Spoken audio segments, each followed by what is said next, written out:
Greetings, fellow Trekkers and Trekkers. Thank you so much for your continued support.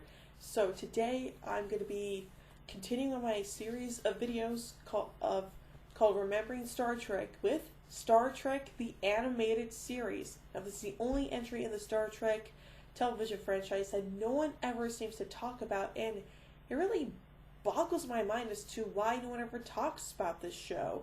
I mean, it was on television, and I'm guessing that there were some people who actually watched it, but again, no one ever talks about it. It just blows my mind that people only talk about the live action shows and the movies, but they never talk about this show. And it's kind of weird. So I'm hoping that this video will pique your guys' interest into actually watching the show. It is available on Netflix. You can find it there. And I'm pretty sure you can find it on DVD. I mean, it's really not that expensive. So, yeah. So, how did I discover this show? Well, it actually happened a couple years ago when I was with my grandma, and we went to one of the libraries that we normally go to when I'm with my grandma over the weekend. So I was browsing through the DVDs, and normally I go straight to the science fiction section because that's where I have all the cool sci-fi shows and movies that I like, including Doctor Who, as well as some Star Trek stuff. So I'm browsing through the DVDs and stuff, and when I reached the family section, which is all the family-friendly shows and movies, and for some reason they put the Sarah Jane Adventures in the family section. Not sure why, but they did, which is kind of weird because Torchwood is in the science fiction section, which kind of makes sense, but yet they put the Sarah Jane Adventures in the family section. Anyway, sorry, I'm getting off topic. So I'm looking through the family section, and I noticed that that Star Trek the Animated Series was there. And of course, I'd never heard about this show. I'd never even heard of it. My dad never told me about it, which is kind of weird because he was the one that introduced me to the original series, so you figured he would have told me about the animated series, but no, he didn't. So I was curious about the show, so I checked it out, and I watched all the episodes, and I was like, wow, this show's actually good. But again, no one ever told me about this show. It was something I had to discover for myself, and that was kind of interesting that happened. So yeah, so then a couple years went by, and again I was with my grandma, and we were at Walmart, and again I was looking through the DVDs, seeing if there was anything cool I could add to my ever expanding DVD collection, let's put it that way. And lo and behold, Star Trek the Animated Series was there, and I don't remember if I bought it for myself or if my grandma bought it for me, but I got it, and again I watched the episodes, I watched all the special features, the commentaries and whatnot, and I loved it. I absolutely loved this show. And if you're a fan of the original series or any of the other Star Trek shows, then by all means, give this show a watch because it is awesome. And this show came out during I believe it was the early 1970s, and this was during a time when animated shows were very low budget. So if you guys ever get a chance to watch this show, just note that that they do reuse a lot of the same animation, the same music cues and whatnot. They pretty much reuse a lot of the animation in all the episodes, basically. So there you go. Unfortunately, because the show was low budget, they cannot afford to have all the characters from the original series in the show. They actually had to lose one, and the character that they decided to leave out was Chekhov, which was kind of upsetting to me because I liked Chekhov, and while he's not my favorite character, that title belongs to Spock, he was still a very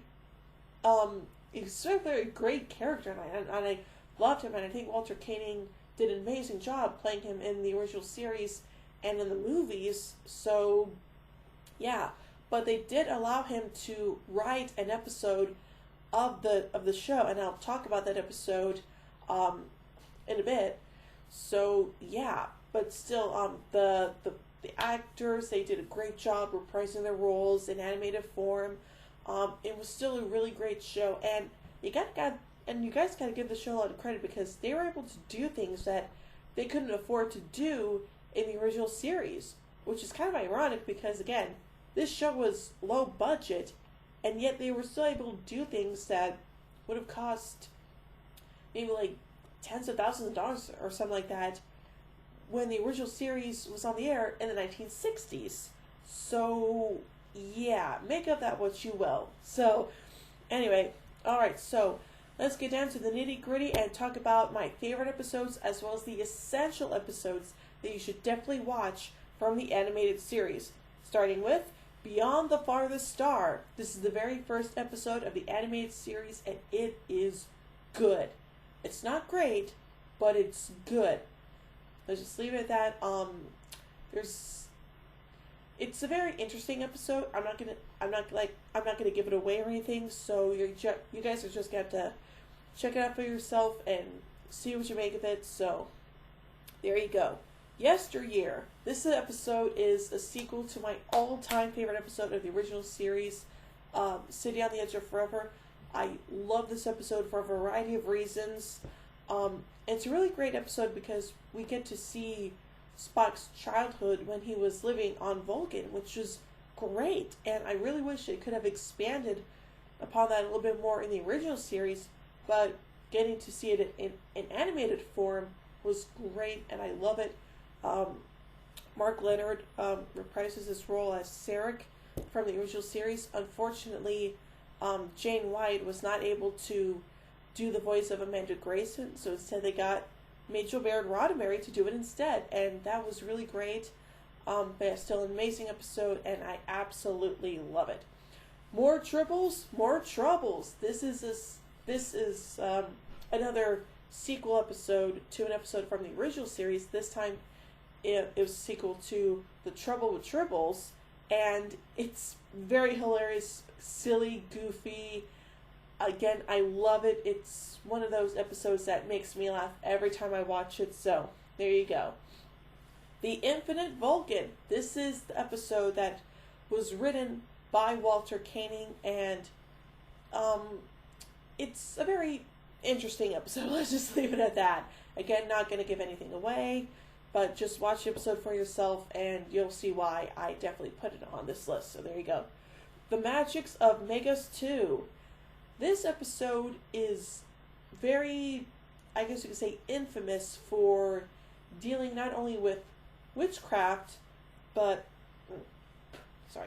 also for being, I guess, one of the only episode in the show, but not the only episode in Star Trek, to deal with a possible version of the devil.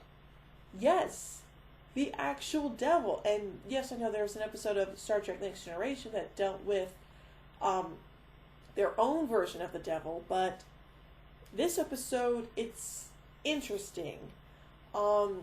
So yeah, definitely give it a watch if you're if you want to see Star Trek's interpretation of the devil in animated form on a Saturday morning cartoon. Yeah. Anyway, next up, the Jihad. Now this, for those who are wondering what Jihad is, it's basically it means a religious war, and this episode deals with the Enterprise crew and at least different characters trying to find this sacred object on this planet, and it's a very interesting episode, and I love it. It's one of my favorites, so there you go. Bem! This is the episode that I consider to be a very essential one, because this is the episode in which we finally find out that Kirk's middle name is Tiberius. And yes, I know that they reveal that later on in Star Trek VI, The Undiscovered Country. However, this episode reveals it first. So, there you go. And last but not least, the counterclock incident. Now, this episode is very, very essential because in this episode, we actually get to meet the original Enterprise captain, Robert April. Yes, Robert April was actually the first captain of the Enterprise, and then after him was Pike, and then after Pike came Kirk. So, yes, it's a very interesting episode. I absolutely love it, and it's also the last episode of the original series. The original series only had two. I mean, the animated series only had 2 seasons, and the Counterclock Incident was the last episode of the animated series. So, if you think about it, the 3 seasons of the original series and the 2 seasons of this show, they're basically the Enterprise's original 5-year mission of exploration. You know, those 3 seasons of the original series and then the 2 seasons of this one. Watch them together, and you've got the Enterprise's original 5-year mission of exploration right there. So, yeah. So, anyway, thank you guys so much for your continued support. I cannot be able to do what I do without you. And next week, I will be talking about the first Star Trek show I ever watched, and the show that made me the hardcore Star Trek fan that I am today, Star Trek The Next Generation.